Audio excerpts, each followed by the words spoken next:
अस्सलाम वालेकुम dear students. आज के लेक्चर के अंदर हम इंटरसेलुलर फ्लूइड एंड लिम्फ के बारे में बात करेंगे।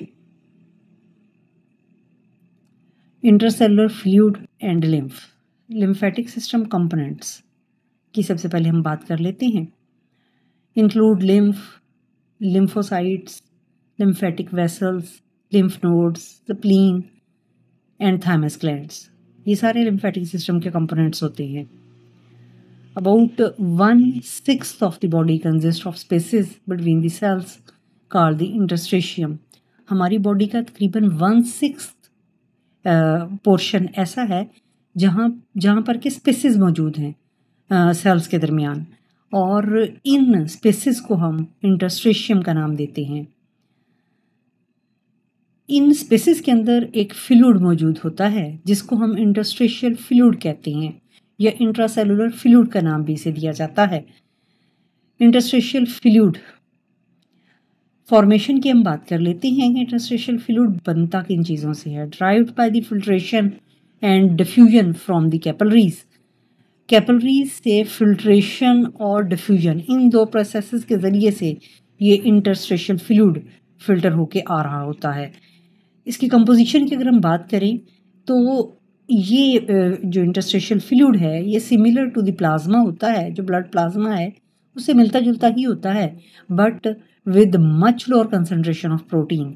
बट इसके अंदर प्रोटीन की कंसंट्रेशन बहुत कम होती है। प्रोटीन्स क्यों कम होती है? इसकी रीज़न ये है कि प्रोटीन्स कैपिलरी वॉल्स में से ईजिली पास नहीं हो पाती, इसलिए चूँकि ये फ्लूइड बेसिकली कैपिलरीज में से ही फिल्ट्रेशन और डिफ्यूजन से के प्रोसेस के नतीजे में निकल कर बाहर आ रहा होता है और सेल्स के दरमियान स्पेसिस में जमा हो रहा होता है। तो चूँकि प्रोटीन्स जो हैं वो कैपिलरी वाल को इजीली क्रॉस नहीं कर पाती, उसमें से पास नहीं हो पाती, तो इसी वजह से इस फ्लूइड के अंदर प्रोटीन की कंसंट्रेशन बहुत कम होती है। इसके फंक्शन की अगर हम बात कर लें तो it enables the rapid transport of water, electrolyte, nutrient, excreta, oxygen and carbon dioxide. ये इन सारे मटेरियल्स की रैपिड ट्रांसपोर्ट को अनेबल करते हैं between the blood and the body cells, क्योंकि ये इंटरस्टिशियल फ्लूइड एक मीडियम के तौर पर एक्ट करता है for the exchange of all these materials जिनका मैंने अभी जिक्र किया, जिनमें वाटर आ जाता है, इलेक्ट्रोलाइट्स आ जाती हैं, न्यूट्रिएंट्स हैं, एक्सक्रीटा है, एक्सक्रीटरी मटेरियल्स जिन्हें हम कहते हैं, ऑक्सीजन, कार्बन डाइऑक्साइड है, दोनों गैसेस हैं। इनकी सेल और ब्लड के दरमियान एक्सचेंज के लिए एक मीडियम के तौर पर एक्ट कर रहा होता है ये interstitial fluid. All these materials exchange between the blood and the cells pass through this interstitial fluid। इन सारे मटेरियल्स को इंटरस्टिशियल फ्लूइड में से गुजर कर ब्लड के और सेल्स के दरमियान एक्सचेंज होना होता है। अगर इस डायग्राम को आप देखें तो इसकी हेल्प से आप आसानी से इस चीज़ को समझ सकते हैं। इसके अंदर आप देखें ये म्यूकोजल सेल हैं, जो एपिथेलियल सेल्स जिन्हें हम कहते हैं, और इसके नीचे ये आपको कोलेजन बंडल्स नज़र आ रही हैं। यहाँ पर आपको ये स्पेसेस दिखाई दे रही हैं, ये वाइट सी स्पेसेस जितनी भी नज़र आ रही हैं, ये सेल्स के दरमियान स्पेसेस हैं, और इन स्पेसेस के अंदर ये फ्लूइड भरा हुआ है जिसको कि हम इंटरस्टिशियल फ्लूइड का नाम देते हैं। फ्लूइड फिल्ड स्पेसेस या इंटरस्टिशियल स्पेसेस, और इस फ्लूइड को जो यहाँ मौजूद है हम इंटरस्टिशियल फ्लूइड का नाम दे रही हैं। यहाँ पर ये सेल्स मौजूद हैं जिनको हम CD34 पॉजिटिव लाइनिंग सेल्स का नाम दे रही हैं। Comparison of the composition of interstitial fluid and lymph. हम इंटरस्टिशियल फ्लूइड की कंपोजिशन और लिम्फ इन दोनों का कंपैरिजन देखेंगे। इंटरस्टिशियल फ्लूइड प्राइमरली वाटर पर कंसिस्ट कर रहा होता है and contains the electrolytes, sugar, salt, acid, hormones, neurotransmitters इसके अंदर मौजूद होते हैं, एंड सेल वॉल प्रोडक्ट्स मौजूद होती हैं। जबकि जो लिम्फ है इसकी अगर हम कंपोजिशन देखते हैं तो it is formed when the tissue fluid enters the lymphatic capillaries. जब टिश्यू फ्लूइड लिम्फेटिक कैपिलरीज के अंदर एंटर हो जाता है, टिश्यू फ्लूइड जो कि टिश्यूज के दरमियान स्पेसिस के अंदर इंटरस्टिशियल फ्लूइड जमा हो गया था, यही टिश्यू फ्लूइड जब लिम्फेटिक कैपिलरीज के अंदर एंटर हो जाएगा तब हम इसको लिम्फ का नाम देना शुरू कर देते हैं। और इस लिम्फ के अंदर क्या क्या मौजूद होगा, इसकी कंपोजिशन क्या होगी? इसमें वाटर होगा, ions, nutrients, gases, some proteins होंगे, हार्मोन्स एंड एंजाइम्स पाए जाएंगे एंड वेस्ट प्रोडक्ट्स मौजूद होंगी। इनमें कोई न्यूरोट्रांसमीटर मौजूद नहीं होगा, ना ही कोई इलेक्ट्रोलाइट्स पाए जा रहे होंगे। It accumulates more lymphocytes and proteins as it moves through the lymphatic vessels. जब ये lymphatic vessel में से पास हो रहा होगा तो इसके अंदर प्रोटीन्स और lymphocytes और accumulate होते चले जाएंगे। Returned to the circulation through the lymphatic system. ये पूरे lymphatic system में ये lymph सर्कुलेट करेगा और उसके बाद इसको ब्लड सर्कुलेशन में वापस रिटर्न कर दिया जाएगा। लिम्फेटिक सिस्टम ऑफ मैन की अब हम बात कर लेते हैं। इंसान का जो ह्यूमन का लिम्फेटिक सिस्टम है, इसके कंपोनेंट्स को सबसे पहले हम देख लेते हैं कि किन किन कंपोनेंट से मिलकर ह्यूमन लिम्फेटिक सिस्टम बना होता है। सबसे पहला तो लिम्फ आ जाता है, ऑब्वियसली वो फ्लूइड जो कि इस सिस्टम में सर्कुलेट कर रहा होता है। इसके बाद लिम्फोसाइट्स हैं, देन लिम्फेटिक वेसल्स हैं और लिम्फ नोड्स हैं, टॉन्सल्स हैं, स्प्लीन है, नंबर 7 पर थाइमस ग्लैंड्स हैं। और ये वो 7 कंपोनेंट्स हैं जिनसे लिम्फेटिक सिस्टम ऑफ मैन मिलकर बना होता है। सबसे पहले हम लिम्फ वेसल्स की बात कर लेते हैं। नाम से ही पता लग रहा है कि लिम्फ वेसल्स जो हैं वो वेसल्स जिनके अंदर लिम्फ सर्कुलेट कर रहा है उनको हम लिम्फ वेसल्स कह रहे हैं। तो लिम्फ वेसल्स के अंदर सबसे पहले लिम्फेटिक कैपिलरीज आ जाती हैं।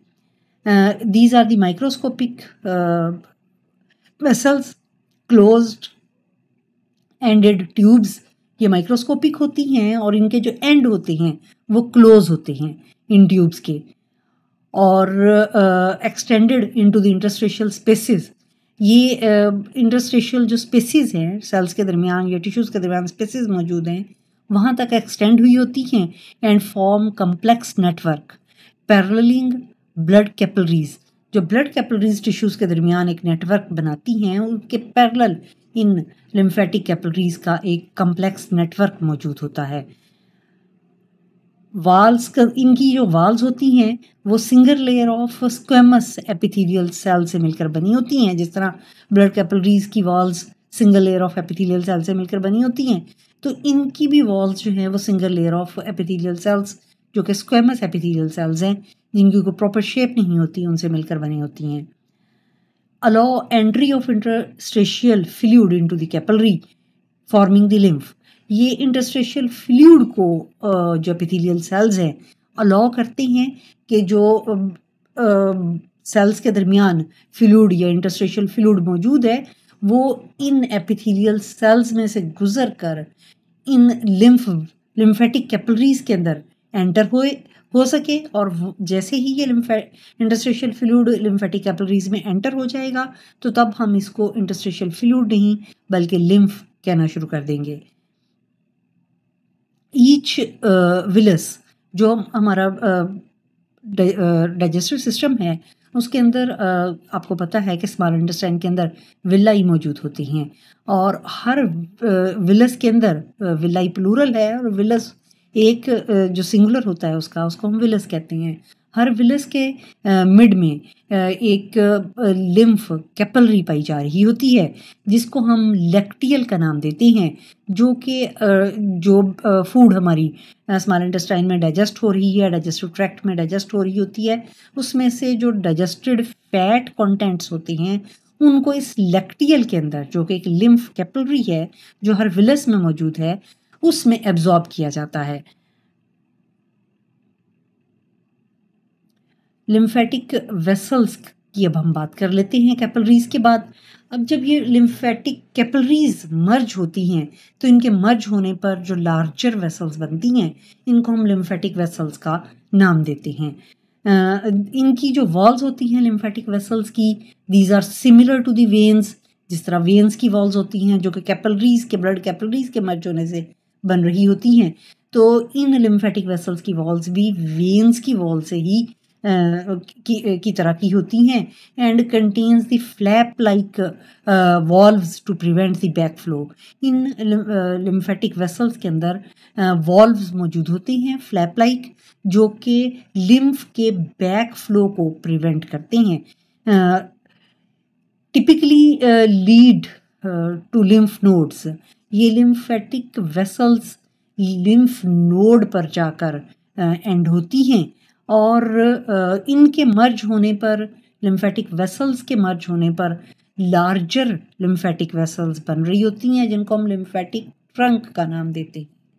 लिम्फेटिक ट्रंक जो है बेसिकली ये ड्रेन करते हैं लिम्फ को from the large body regions and named according to the region they सर्व।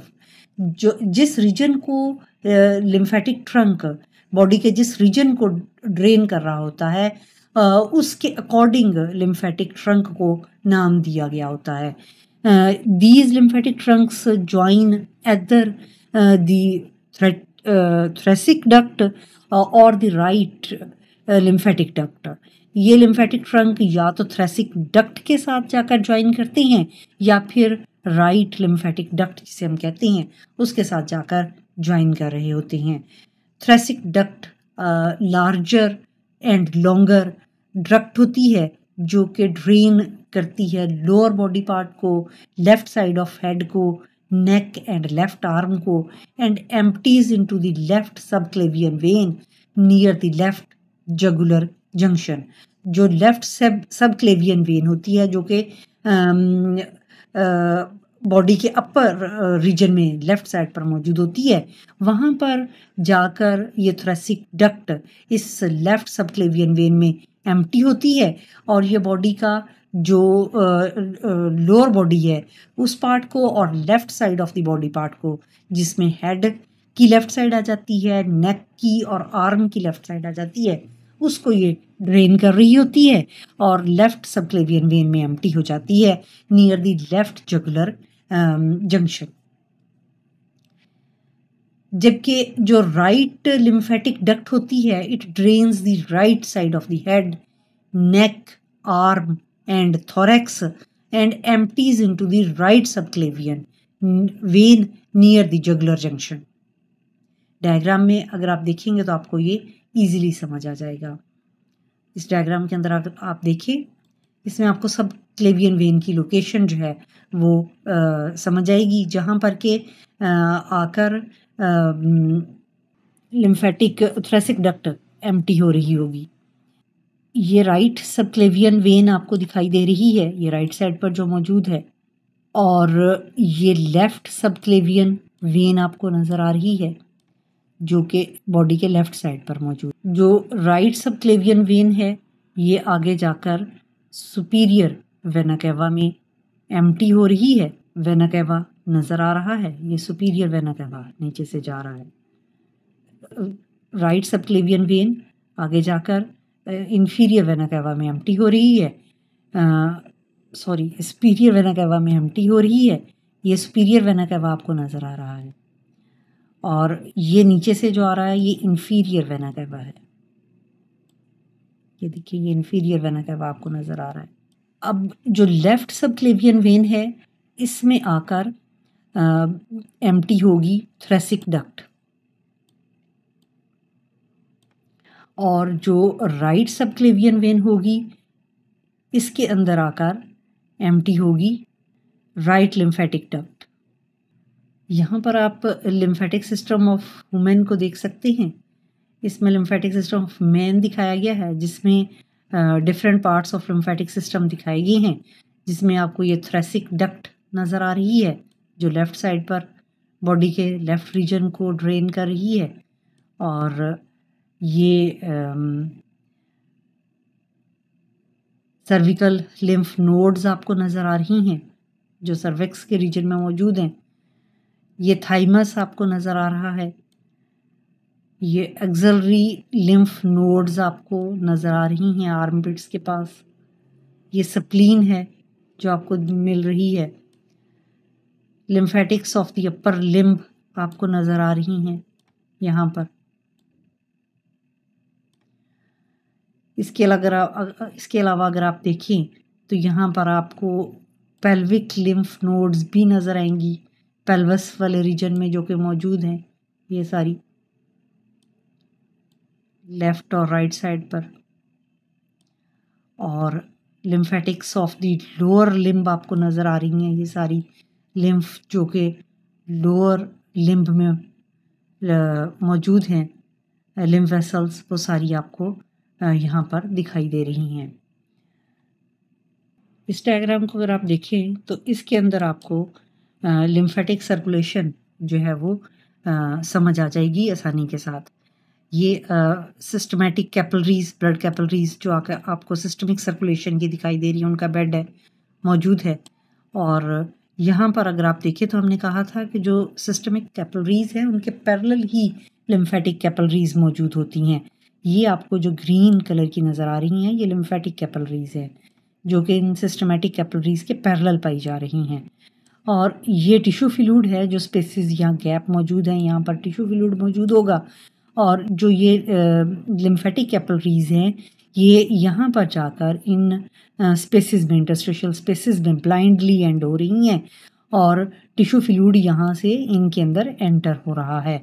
जब ये इंटरस्टिशियल फ्लूइड या टिश्यू फ्लूइड इनके अंदर एंटर हो जाएगा लिम्फेटिक कैपिलरीज के अंदर, तो तब हम इसको लिम्फ का नाम देना शुरू कर देंगे। ये लिम्फ, अगर आप ग्रीन एरो देखें तो उनके जरिए आपको नज़र आ रहा है कि ये लिम्फ वेसल्स के अंदर फ्लो करना शुरू हो गया है। ये कैपिलरीज ज्वाइन कर रही हैं और उनके ज्वाइन करने पर लिम्फ वेसल्स बन रही हैं। अब लिम्फ वेसल्स के अंदर ये आपको देखें थोड़ा सा लिम्फ वेसल्स के अंदर एक बल्जी रीजन नज़र आ रहा है जिसको हम लिम्फ नोड का नाम बल्जी रीजन नज़र आ रहा है, जहाँ पर के वाल्व्स मौजूद हैं इन लिम्फेटिक वेसल्स के अंदर, जिनकी मदद से लिम्फ की वन डायरेक्शनल फ्लो को कंट्रोल किया जा रहा है। ये एरो मेंशन कर रहा है इसके वन डायरेक्शनल फ्लो को। ये लिम्फ नोड्स भी यहाँ पर मौजूद हैं और ये लिम्फ वेसल आकर यहाँ पर अगर आप देखें तो यहाँ थोरेसिक डक्ट के अंदर एम्प्टी हो रही हैं और यहाँ पर जो है वो ड्रेन कर रही हैं लिम्फ को। इस डायग्राम के अंदर भी अगर आप देखें तो यहाँ पर आपको ये कैपिलरी बेड नज़र आ रहा है ब्लड सर्कुलेशन का, और यहाँ आपको ये लिम्फेटिक कैपिलरीज दिखाई दे रही हैं जो कि इंटरस्टिशियल स्पेसेस के अंदर आकर एंड हो रही हैं और extra fluid draining from the cells and the tissues यहाँ पर मौजूद है। और ये जो है वो ये ब्लड कैपिलरीज हैं, सारी की सारी एरो मेंशन कर रहा है। और ये एक्स्ट्रा जो फ्लूइड है वो इन लिम्फेटिक जो है वो कैपिलरीज में एंटर हो रहा है। कैपिलरीज आपस में मर्ज कर रही हैं और इनके मर्ज करने पर ये लिम्फ वेसल्स जो हैं वो बन रही हैं।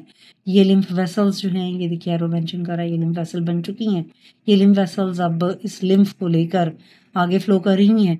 इन लिम्फ वेसल्स के अंदर या लिम्फेटिक वेसल्स के अंदर ये उन्होंने वाल्व्स दिखाए हुए हैं। यहाँ पर ये देखिए फोल्ड्स की शक्ल में ये फोल्डेड वाल्व्स मौजूद हैं जो कि लिम्फेटिक फ्लूइड के यूनी डायरेक्शनल फ्लो को मेंटेन कर रही हैं। और इसके अलावा इन लिम्फ वेसल्स के अंदर लिम्फ नोड्स भी पाई जा रही हैं। ये लिम्फ नोड आपको दिखाई दे रही हैं, जैसे पिछले डायग्राम में आपको नजर आया था। ये भी एक लिम्फ नोड मौजूद है यहाँ पर। और ये लिम्फ इन लिम्फ वेसल से फ्लो करता हुआ जो कलेक्टिंग डक्ट में जाकर, जिसको हम थ्रेसिक डक्ट कहते हैं, मेन डक्ट है, वहाँ एम्प्टी हो रही हैं। और ये थ्रेसिक डक्ट आके जाकर ड्रेन हो रही है। ये देखिए एरो मेंशन होते जा रही हैं और ये जाकर यहाँ पर ब्लड सर्कुलेशन के अंदर एम्प्टी हो रही है। और इस तरह से ब्लड जो है वो सुपीरियर वेना कावा में एम्प्टी हो रही है और सुपीरियर वेना कावा फिर इसको लेकर हार्ट में चला जाता है। और इस तरह से ये डायरेक्टली जो है वो फैट्स जो हैं वो इस लिम्फेटिक सिस्टम के ज़रिए हार्ट की तरफ फ्लो कर रहे होते हैं। इसके साथ ही आज का हमारा लेक्चर ख़त्म होता है। उम्मीद करती हूँ आपको अच्छे तरीके से समझ आ गया होगा। अल्लाह हाफ़िज़।